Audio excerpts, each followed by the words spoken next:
problem with invoke 4. Okay. So as you can see, I just downloaded it again, right? Box add. I remove it. I add it. Okay, so it's been deleted. It's been re-downloaded, right? And we're going to do a vagrant up. And we'll show that. Let me go ahead and type out the vagrant file link real quick. You can show that it is on overgo care 1, invoke 4. No. What, that burp? It is on that, right? So let's go ahead and do a... Oh, you know why? 1 second. Whoopsie daisy. Wha-bam. There we go. Okay. So I did a vagrant file. We can see right here. It's been removed. It's been downloaded. Type vagrant file. It's going to overgo care 1, vagrant invoke 4, right? So no smoke and mirrors here. All right. Let's go to vagrant up. And get that box up and running. Once we go here. All right. Don't mind that guy right there. That's the newest. That's invoke 5, but it might be invoke 4 since invoke 4 doesn't want to work. So that one might just become invoke 4. Oh, God. Did not see that one happening like right there. Or virtual box. This might take a minute. So this is the box that DZ just did on his stream. But all right. So let's bring it up. There's the box name for me. All right. Every single time I do it, it changes. Let me see here. Let's see if I got an old one up here.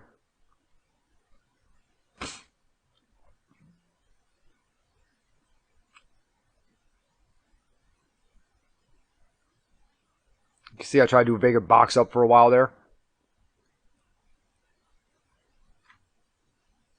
All right. Well, don't have an old one up. Every time I do it, that little name changes. I go into here, and there it is, right? So let's go ahead and he should start up automatically. If not, let's go ahead and go to settings. Network. It's already on bridge adapter. Cool. Let's go and start this guy up.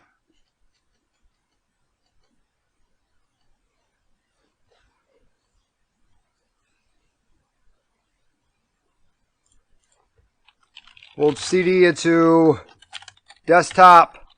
I believe it's in THM, invoke 4. Then we'll do a quick mmap tac SN to actually get the name of it once it's started up. Don't mind the 3 VMs open now. It's all on a desktop too, so when people complain, I don't want to hear it. This is all on one desktop. Plus Streamlabs, plus Discord, plus everything.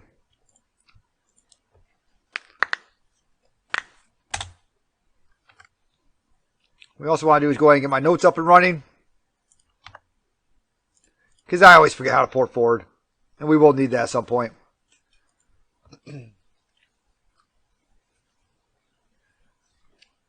Yeah, well, I was making it right. This one, like right here. I was making it. And then as I was making it, I realized this ain't going to work. Would actually be that .37 like right there. This actually looks like it's probably it. Let's go ahead and do a rust scan on that guy. See if that one's it. Since that wasn't in the first little thing. Yeah, that looks like it's it. Alright, cool. So, we start seeing a bunch of ports open, right? And we can see that I just decided to move Kali and mess everything up. There we go. Looking good. Alright, there we go. So we see quite a few ports open, correct? Okay, calm down. There we go. So let's go ahead and you can start SMB client. You can try that. You can try to do an LDAP domain dump. You can try to do, you know, whatever you really want. Nothing's really going to work. You try to do Kerber roasting. That's not going to work right there. That, or not Kerber roasting, but Kerb brew or Kerber roasting. None of those things are going to work like right there. So let's go ahead and check out the web page for it. If I go over to the web page, if I can find the internet. There we go. All right, and we get this invoke web page. None of these links work. All right, I'm not that cool. Okay, But we do see this LinkedIn down here. Let's go ahead and check out this LinkedIn.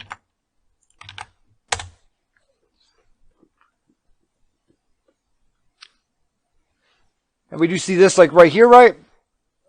And if I go to show more, we get 3 usernames. All right, we got Alice.Wonderland, Hair.Wonderland, Carrot.Wonderland. Carrot's actually been in all the boxes DZ, and he's never been used. All right, so let's go ahead and do, I think I already have cat users.text. And as you can see, I already have Alice, Carrot, and Hatter in here, right? This means nothing. Don't worry about that. So I already have, that was me testing something. I already have those 3 in there. So let's go ahead and do a crack-map-exec, SMB, users.text. With every single box that I do, if you have to brute force something like this, it will always be fast track. All right, and we see that we have an Alice.Wonderland with password. P@SSW0RD exclamation point. Let's go ahead and SSH in as her.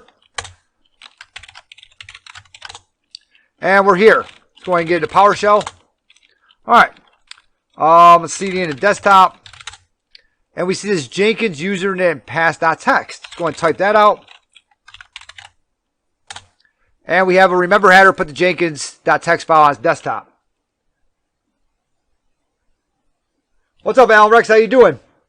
All right, so from here, let's go ahead and do a quick, we can try to look at that file. So we can do a type, C, users, header.wonderland, desktop. And as soon as you can't tab anymore, you don't have permissions.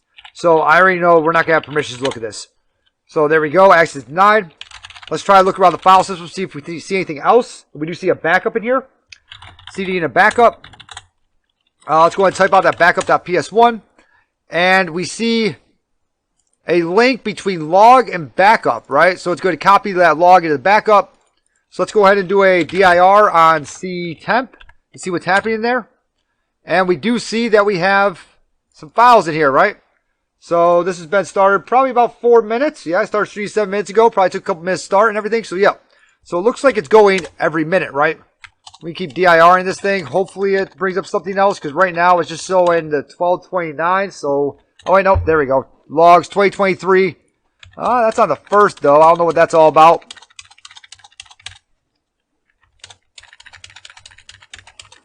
I know the one that you just got did work, or it showed it. You know what? I wonder if it's broken again, DZ.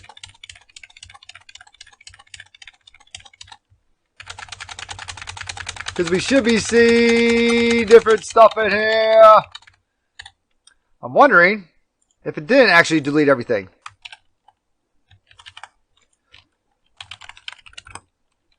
Can we delete?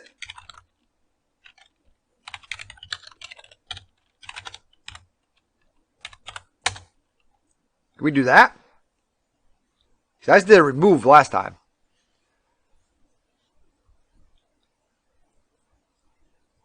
We should be seeing more in here.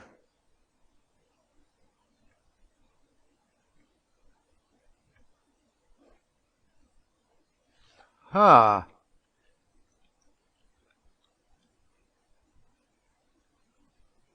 You know what? It doesn't look like it's actually working. It did notify. I think it does. I don't know. I have no idea how it's set up.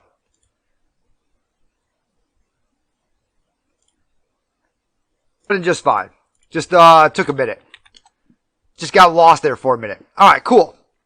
So, looks like it's running every minute maybe. Alright, we got 25, 26, 27, 28, 29, 30, 31. Okay, so let's go ahead and CD into... Let's go ahead and type out that backup.ps1 again. We're going to need this like right here. Now what we need to do is we need to delete first that test.txt. What we're going to be doing is creating a symbolic link. So if we want to create a symbolic link, we need to delete whatever is inside the folder that we're going to link to. We need to delete that test.txt because we're technically going to create a link between test.txt and something else. So we need to delete that test.txt because we don't want it to keep running. So if we cd into C users Alice logs, we can go ahead and delete test.txt. Cool. Now what we want to do, have nothing in there. Let's go ahead and create, let's do an ls-tech-la first. So I can just grab it, create symlink. All right. Create a Python server. wget HTTP. We're going to go ahead and use basic parsing just in case. Although I don't believe we need to. 168.0.29 / that guy right there. Out file is going to equal create Symbolic. I need to update the switch link. Okay, I will. I'll do that. All right, so we've now created, well, we now have create Symbolic on the box, right? So let's go ahead and do a / create Symbolic between this guy, right? And what we saw before, that Jenkins.txt file. So C users header.wonderland desktop Jenkins.txt. And as you can see, mine stays up and running. Now, why the other one didn't, you also had a different code over here too for yours. You had like 13 Charlie or something like that, which is usually like right when I see that, it drops immediately. Instead of letting that just run for a minute, let's go ahead and actually SSH back into Alice. And we can just go ahead and do PowerShell again. And we'll do a dir for C temp. And we'll see if we get anything new in here. Right? And we do. So we see a length all of a sudden change. And we have this 98 now. No, I deleted the test.txt right there. Delete test.txt. You have to delete it.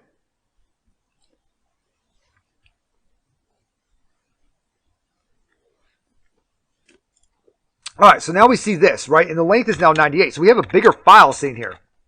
All right. So let's go ahead and see what is that bigger file. It should technically be whatever is in C users header.wonderland desktop Jenkins.txt. And of course, I can't type that out because it's got to be a full path. And we see that the username is Jenkins with this password.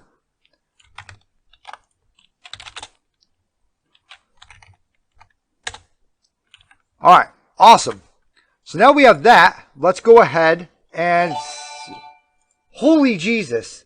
Hey, thank you very much, Anonymous Gifter. I'm going to figure out... I think it's Alan Rex. That's the Anonymous Gifter. I don't know, but I think it's Alan Rex. It's always an Anonymous Gifter. And as you can see, this is going to continue to run also every minute.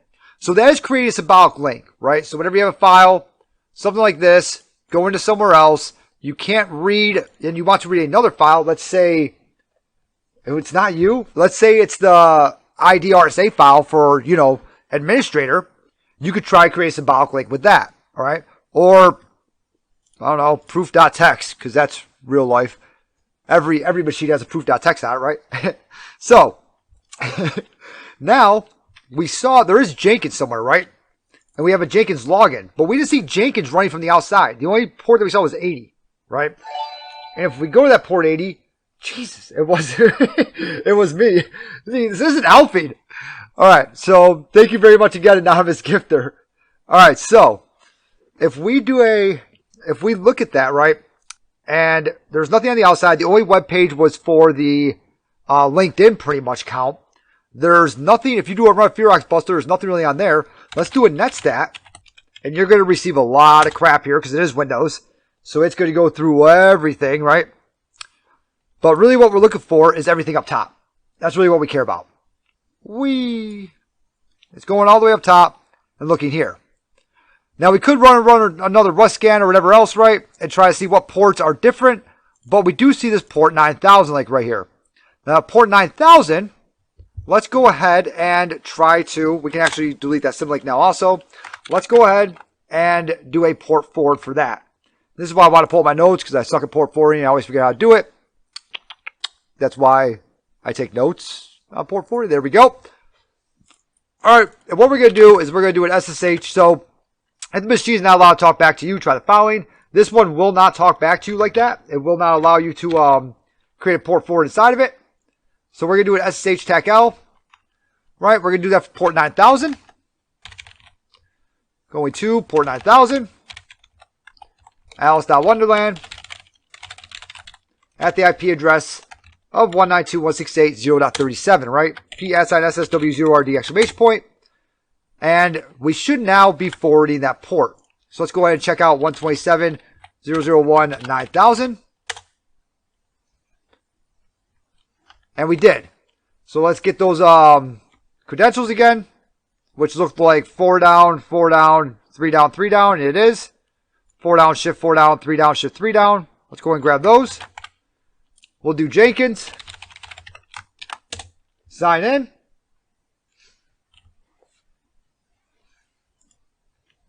Oh yeah, you could just do quad zeros, huh? Alright, so now that we have this, there's quite a few things that you can do in here to be able to create a reverse shell. Alright. Also, just in case for, an Easter egg, I guess, or whatever for you guys, header.wonderland is the user of this. If we wanted to, we could technically, we'll exit out of here, SSH, header.wonderland. He has the same exact password. And if you really wanted to, we have, which one? Manage volume privileges. So if you really wanted to go hardcore, you could actually, that like right there can be exploited. All right. And something I didn't show the first time was a whoami/all on Alice. We do have SETCB privilege, which acts as part of an operating system, and also this create symbolic link privilege. Okay. The only privilege supposedly that you need to create symbolic link is this privilege. Is this SETCB privilege. When I did a similar type of thing on Proving Grounds, that's the only privilege that I had. Alright. DZ64 can tell you we had a lot of issues. And there's still issues. He just tried to do it and there's still issues. So, if you can't get through this box, if you're like, what the heck? You technically just need header's password, and you actually technically don't even need to port forward. You could use manage volume privilege, and you can get in like that also to do more stuff. But we're going to go ahead and head over here to Jenkins. I'm going to leave that for everybody else to do. All right. Come down to script console. And what we can do is we can go ahead and grab a Groovy script. All right. Web, I believe I did it under CMS. I think I have Jenkins. I do. I have Jenkins like right here. Groovy script for Windows, remember. All right. And we do need to change out these guys right here. And we need to change out that to 192.168.0.29, which is my Kali Linux IP address, right? Change out these guys right here. Let's do port 445 because we know that's always going to be listening or ready to go. Let's do that one. And we'll do a netcat tag LVMP 445. Let's go ahead and send that up. Run that guy. And we do get a callback. Who am I? And we are NT Authority System. Alright, so we can go into CD into C users, administrator, desktop, type,